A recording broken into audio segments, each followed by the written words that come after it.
President Harris has had less than 4 months to persuade voters across the country to elect her as the next president of the United States. But our next guest has known and supported the vice president for more than a decade. California Democratic Senator Laphonza Butler is joining us now. Senator, thanks so much for being with us this evening. You've been, as we said, an ally to the vice president since she first ran for the California Attorney General back in 2010. How has she evolved as a politician since then?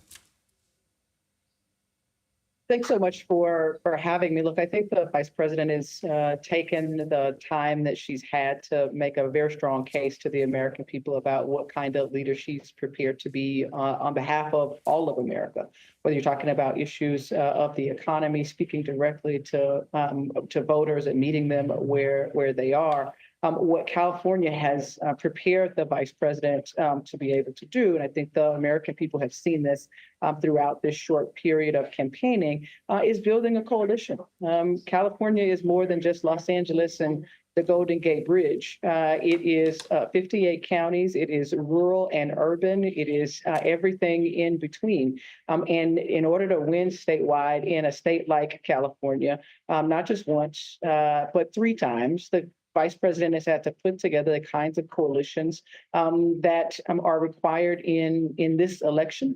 What she's done over the last 107 days has been nothing short of remarkable to people from all walks of life who believe in and who are casting their vote for her, know that this is the opportunity to write a new chapter in the American story. And I think we're all excited to be a part of it.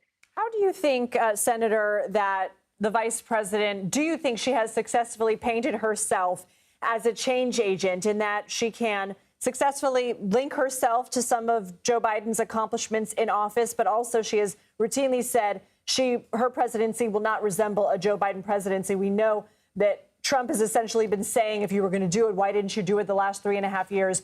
What do you think about her messaging, and what is your response to that criticism?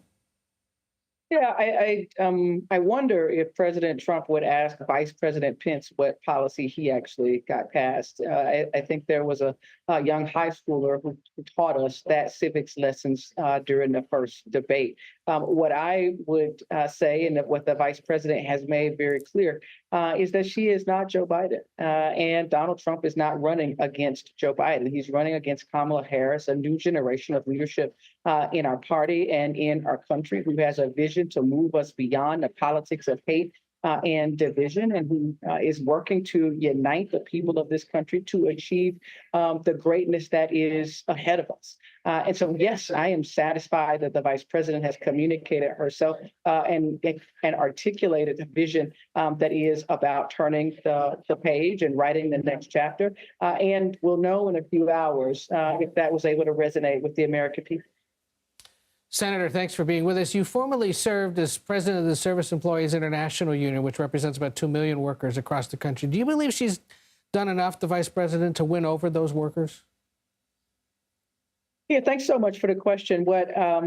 I have traveled the country on behalf of Vice President Harris, having those very conversations, because what I want the American people to know is that the vice president didn't just wake up one day and, when President Biden stepped aside, decided that she was going to stand with working families. I have known her for more than a decade, and every time that she has had the opportunity to stand with workers, union workers, and non-union workers, she has stood with them, whether that is fighting wage and hour claims, taking on employers who are ripping them off, introducing the homeowners Bill of Rights. It has been I think her life work to stand with working families, and I'm proud that she has centered those working families and the middle class as a part of her presidency, because these are sets of issues that she is not new to.